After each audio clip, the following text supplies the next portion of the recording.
Hello and welcome to another Bad Comic Review. Today we are looking at Dark Knight's Metal Issue 2 from Scott Snyder and Greg Capullo. Now we pick up with the Justice League and pretty much all their friends hunting for Batman. They manage to track him to the Amazon, or they think they do, and there's a whole bunch of people dressed like Batman. And they have to try and catch him to recover the nth metal, but it turns out to be a very clever ruse to lure them into a trap, as it were. And it's actually the Batman family, Batwing, Red Hood, Batwoman, Batgirl, Nightwing, etc., luring them in with these pouches that they're carrying that contain something called the Terrible Green Beatdown, which is when they realize that they have wandered into the Parliament of Trees, which makes Swamp Thing very unhappy. So while they're detained, Superman realizes that Damian Wayne is driving an armored bat vehicle, so he swoops in expecting to find Bruce Wayne in there. He finds Batman, flies him up to the sky, demands answers, and Batman explains that basically the last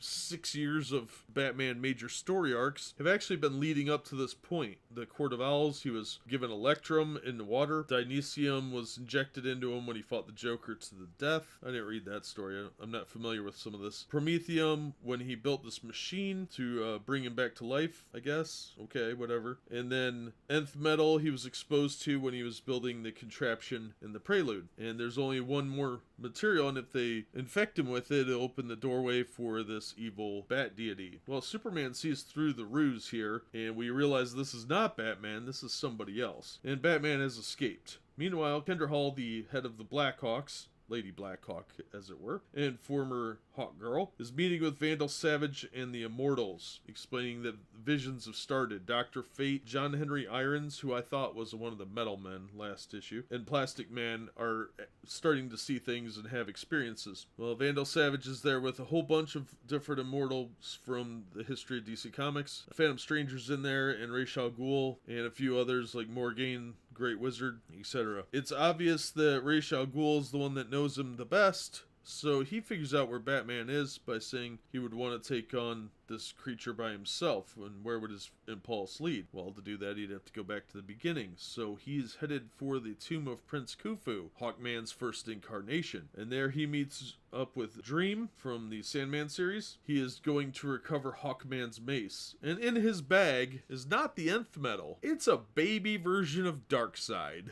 because his theory is that Darkseid's Omega beams once unhooked him from the timeline and threw him back to the dawn of man, and that's when all of this started. So he thinks that having the mace and going back in time again, he can set everything right, even if it means erasing himself from existence. But the whole thing's a trap. It's actually the Tomb of Hath Set, and that is where they are attacked by these cultist guys of the Bat God and the Court of Owls, who have been planning this for a very long time. And we get the silliest name for the last substance. It's Batmanium, but it's all good cheese fun. And they begin chanting, and he's telling them to stop, that nope, it's too late. Batman is gone, and from the portal that is opened, a whole bunch of goblin-like robins jump out and attack, killing the Court of Owls. Superman and Wonder Woman are subdued, and apparently heavily injured. They look very gross and skeletal, and it's meant to imply that they're pretty close to being dead. And baby Darkseid's just sitting on the floor. And what do we have but a whole bunch of evil versions of Batman as the Bat Justice League? There's a